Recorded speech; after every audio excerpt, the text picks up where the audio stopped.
Appears on censored after doubling down on his rejection of a two-state solution and pandering to hardliners in his party. Has Israeli Prime Minister Netanyahu given up on peace, and should the rest of the world give up on the two-state solution as long as he remains in power? Joining me to debate this is the author of The War on the West, Douglas Murray, and the Palestinian National Initiative leader, Mustafa Barghouti. Mr. Barghouti, let me start with you. Your reaction to my interview there with Mark Regev. Well, my reaction is that Mr. Regev speaks about Palestinians have to give up. Give up what? I don't understand. And he wants peace. He wants security without ending the Israeli occupation. He ignores the basic facts, which is that Israel has conducted ethnic cleansing against 70% of the Palestinian people, forcing them to become refugees, and is depriving them from coming home for all these 75 years. Second, is ignoring that Israel is conducting the longest occupation in modern history, 56 years of occupation of West Bank and Gaza. He's ignoring the fact that we are all suppressed by Israel, not only in Gaza, but also in the West Bank. We are being killed in the West Bank. We are being killed in the Gaza Strip. He speaks about that the numbers of victims is incorrect. I mean, this is very silly because I think the health ministry has issued the names of everybody that is killed with their ID numbers and their age and everything. So unfortunately, what we've heard is the same thing that Israel has been doing for all the last 75 years, repeating the same thing and expecting different results. A very wise Jewish man by the name of Albert Einstein said something very wise. He said, it is insanity to keep repeating the same thing and expect different results. Well, actually, Actually, I can tell you he didn't actually say that, but it's a quote often ascribed to him. But the point is there. Douglas Murray. But the point is correct. Okay, I'll take the point. There's no record of him ever actually saying it. Let me ask you, Douglas, about this. You and I debated this a lot. You have a very firm position, completely behind Israel, which I completely understand. Is anything that's going on now in terms of the withdrawal of so much support now from allies of Israel, does any of it give you pause for thought about how this actually ends? Because I'm not sure the Israeli government knows how this ends, and that concerns me. Well, I think the Israeli government knows better than most people, certainly most pundits, about how it might end. I think that there are several things I have to say in reply to Mr. Barghouti, by the way. First of all, when I was on this show last with Mr. Barghouti, he said that he hadn't said something he said, and we actually had to issue a confirmation on the programme subsequently that he had in fact said the words that he had denied saying, but that had come out of his mouth praising the so-called martyrs. Let me say two other things. Firstly, on the question of the West Bank, frankly, in Israel, there are very few people in Israel who believe that even if you can have a two-state solution, now is a good time to talk about it. I was in the Knesset, the parliament, earlier today, and among other people saw the head of the left-wing opposition, Mr. Lapid. He doesn't believe this is a time to speak about a two-state solution. Why? Because if you gave a state to the Palestinians, and don't forget, Israel did give a state to the Palestinians in 2005 in the Gaza, and look what we got from it. The world got its money ransacked, the Hamas leaders making themselves fantastically rich, and then sending rockets into Israel. So the first thing is, even the most left-wing figures in Israeli politics don't think this is a good time to talk about the two-state solution because, among other things, it would suggest that there was a reward for the terrorists of October the 7th.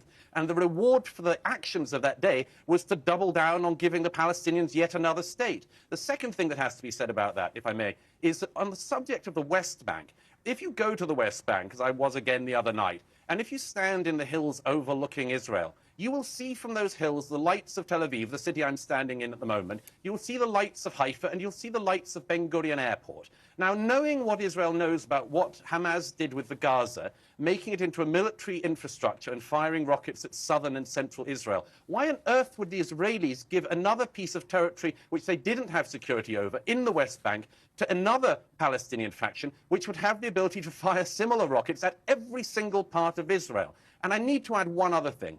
Quickly.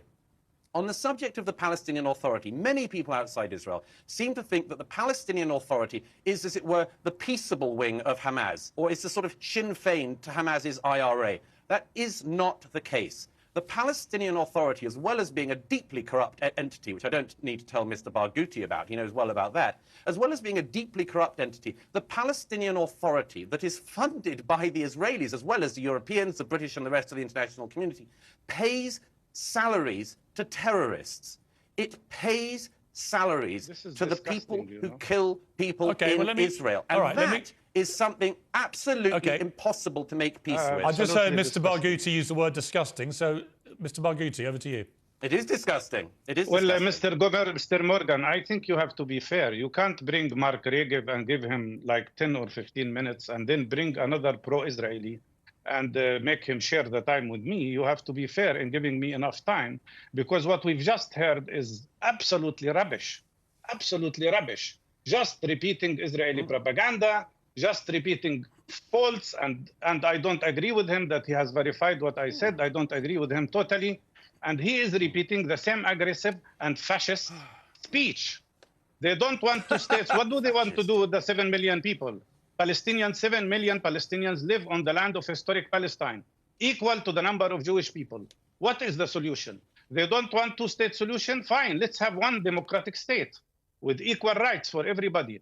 But no, Netanyahu and his fascist government, he has fascists in his government. He has Smotrich and Ben-Gvir, who call themselves fascist. These people don't want to see a two-state solution, don't want to see one democratic state. So their solution is exactly what they are trying to do in Gaza now, which is genocide and ethnic cleansing. Genocide. It is genocide what's happening, because we are talking about 32,000 Palestinian people killed, including those under the rubble, and 64,000 people injured, 63,000 people injured. That is 4% of the population. If that had happened in the United States of America, you would be talking about 12 million people killed or injured.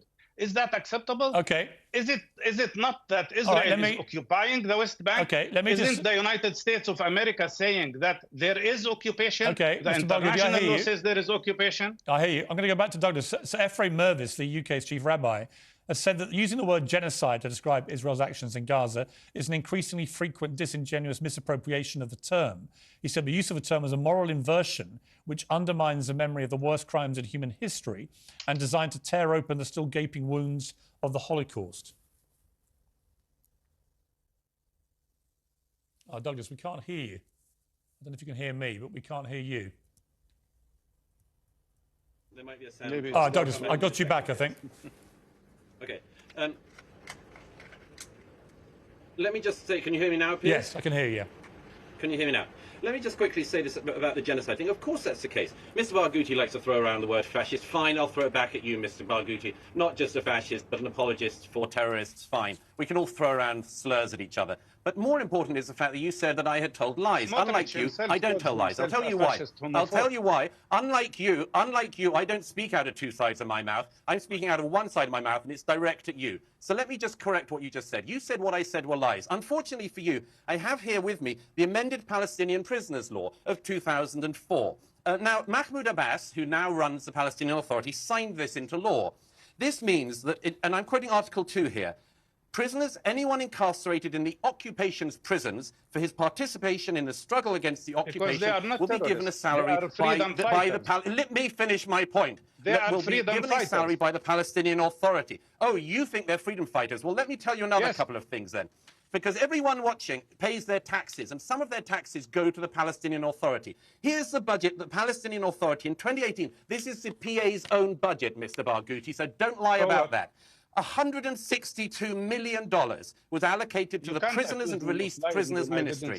In 2018, approximately $193 million was given by the PA to families of the martyrs. There is an increasing list, depending on how many Jews you've killed, of the amount of money you get. Is the Palestinian Authority doing that or not, Mr. Barghouti? Because I have their budget in my hand. OK, Mr. Barghouti, out of respect for fairness, answer that question. Yeah, but I am sure your guest has to be a bit polite. You can't keep saying well, you can answer that one question. Well, I will answer it. Yes, they support the prisoners' families. They support as form of social security support. They support nobody. Even if you consider, even if you consider somebody is doing something wrong, you cannot punish his children and his wife in an act of collective punishment. This is salaries to the people who do the terror, as you well know, Mr. Barghouti. And then you said something wrong also. Palestinian Authority really does not. I don't defend the Palestinian Authority, but I'm telling you, 90% of the Palestinian Authority budget comes from taxpayers, from Palestinian people. and only 10% comes from And the foreign Israeli aid. government. In contrary to, no. And Israel is committing piracy, stealing our taxpayers' money, preventing health people from getting their salaries, answer the question. preventing the Palestinian Authority from. You shut up, please. Let me answer. Can you shut up? Don't interrupt me, please. Well, you Or don't I will be answer, though, do interrupting you? you You each don't time you answer. speak. You shut up. You are not the one who is asking me the questions. You're not the anchor, so shut up, please. And let me answer. I am saying what you are trying to do here is to mislead the discussion. The main discussion here is there Israeli occupation of Palestinian land or not? If people are occupied, what does international law say?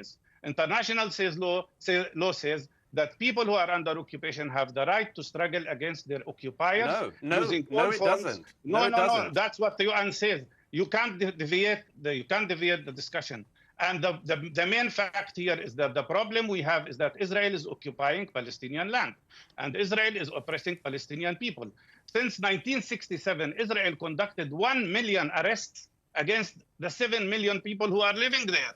How could this be acceptable? Okay, what we see here is the worst and most difficult occupation in modern history. Just to be clear, I am the anchor. Okay. I am the anchor, and I'm now going to Douglas respond to that. Douglas.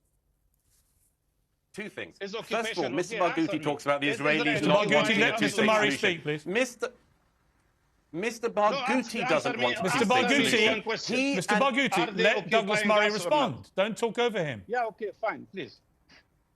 Mr. Barghouti doesn't want a two-state solution because he doesn't want a Jewish state. He wants the river to the sea to be a Palestinian state, ruled by him and his corrupt friends. But secondly, he cannot answer the question I've put to him repeatedly. This is the PA budget. It rewards terrorism. And let me just finish, Mr. Barghouti, since I allowed you that right in the end.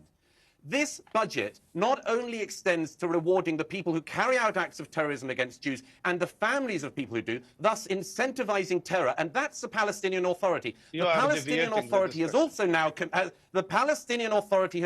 now committed to pay salaries to the fighters and the terrorists of Hamas from October the 7th and their families. So tell me, please, Piers, or Mr. Barghouti, where is the good negotiating partner on the Palestinian side here exactly? Well, I tell you what I'm going to do. I'm going to wrap this by saying this. I don't think there is a good negotiating party on either side. I don't think you can possibly have peace with Hamas still in place. I don't think we're going to achieve peace with Benjamin Netanyahu in charge of Israel and his hardline right-wing cabinet. So if you want my honest view, I think we need a completely clean broom of leadership. And that's the only way this is ever going to get resolved. But I appreciate you both for coming on together and debating it passionately. Thank you both for your time. Mr. Barghouti, Mr. Murray.